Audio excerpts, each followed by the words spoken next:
YouTube. Is the Vorsk stuff OEM'd, or do you have a say in the design process?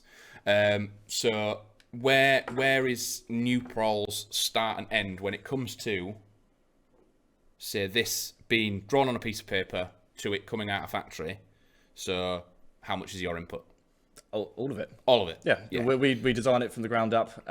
You will make all the decisions on how it functions, how it looks, the design of it, and I mean, obviously it's not made in the UK, because then that would be a lot of money once it hits the stores here. So we do work with the overseas to produce this sort of stuff. But as far as design control and manufacturing control is concerned, completely us. From the first line on a bit of paper to it coming out and being boxed up and the end user getting it, it is every decision that's been made on that is a Vorsk decision, not a Nuprol decision. It is a Vorsk decision. Yes, yeah. So we have another question rolling in.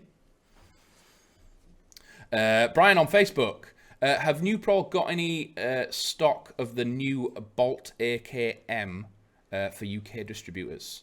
So you were on about earlier, sort of G&G, Bolt, and some of your brands that you bring in. Yeah.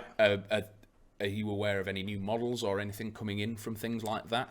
I know we've got an order coming in from Bolt. I wish I looked at the purchase order before I'd come into this now, to answer this question. But again, if you are a distributor, 9 times out of 10, if they produce we're their something UK distributor. They want us to get it. Yes, we are. Yeah. So obviously it might not be in the UK yet, but if you're dealing with Bolt and they bring something out, I mean, there is stuff inbound at the moment. So keep an eye on whether you're getting your pages and stuff. So it'll be available once it comes in. And we get this a lot. Obviously, people always saying, "Oh, Patrol Base doesn't have any stock or anything like that." But we are rife with it. And have not Nuprol in general, but in obviously COVID and everything like that. Delays happen. Have you changed plans, pushed things back, launched things differently? Have, say, G&G, Bolt and everything like that? Everyone's experienced it. Everyone's had problems one way or another. So things like the gas is hazardous. So that is so you need like special sort of shipping to get that into the country. You can't put it on a plane. You can't put it on a plane. No, not at all. And when it gets, when it started getting a bit tight around, coronavirus, there were ports shutting down. There were entire regions of the Far East shutting down. And that meant you had a really lumpy supply chain and it's not just Airsoft, it's every industry. But there'll be factories that will be, producing 150% of their stuff, not able to get out of their factory because the port won't take it. And then the port gets going again.